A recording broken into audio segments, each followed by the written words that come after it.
তো hello guys, কি অবস্থা সবার? কেমন আছো? চলে এলাম আমাদের নিত্যদিনের ব্যাচেলর পয়েন্টের রাতের খাবারের রেসিপি নিয়ে। রাতে বাসায় আসার সময় বাজার থেকে আসার সময় তেলাপিয়া মাছ নিয়ে আসছিলাম। এখন সেই মাছ 2 পিস ভেজে নিচ্ছি তরকারির জন্য। আমাদের মতন অনেক ভাই ব্রাদাররা আছে যারা নাকি ব্যাচেলর পয়েন্ট থেকে অনেক কষ্ট করে, সারাদিন কাজ শেষে এসে বাসায় এসে রান্না করতে মন চায় না, আলু দিয়ে রান্না করে খায়।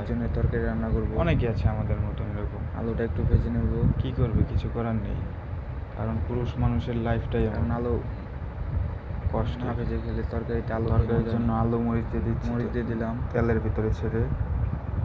এবার হালকা নেড়ে নেব, ভাতে বলক এসে গেছে।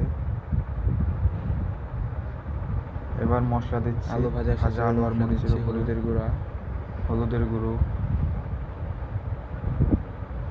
এরপর ধনিয়ার গুঁড়ো। এবার একটু হালকা নেড়ে নেব, ধনিয়ার গুঁড়ো দিয়ে দিলাম।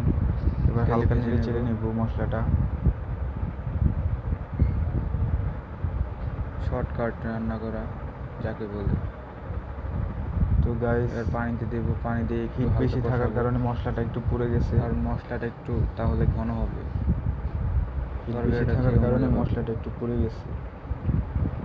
এবার পানি দিয়ে দিছি, হালকা নেড়ে নেব মশলাটা যাতে ভালোভাবে মিশে সব কিছুর সাথে। এবার মাছ দিয়ে দিচ্ছি, এবার মাছ দিয়ে দিলাম, অর্ধেক হয়ে গেছে তরকারি, প্রায় অর্ধেক হয়ে গেছে, কারণ আমরা দুইজনে একটু পুড়ে গেছিল, তাই কালারটা এমন আসছে। দুইজনেই মিলেমিশে রান্না করি।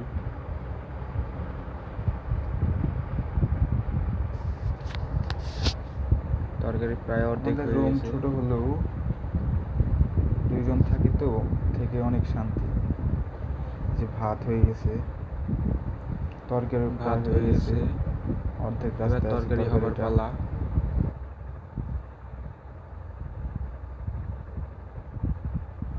আর কিছুক্ষণের মধ্যে তরকারিটা হয়ে যাবে।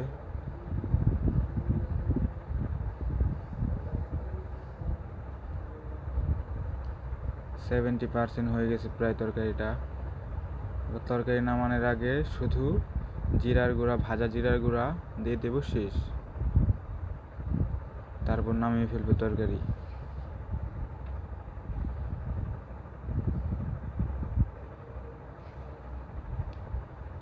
তো গাইস, আমাদের খাবার রেডি।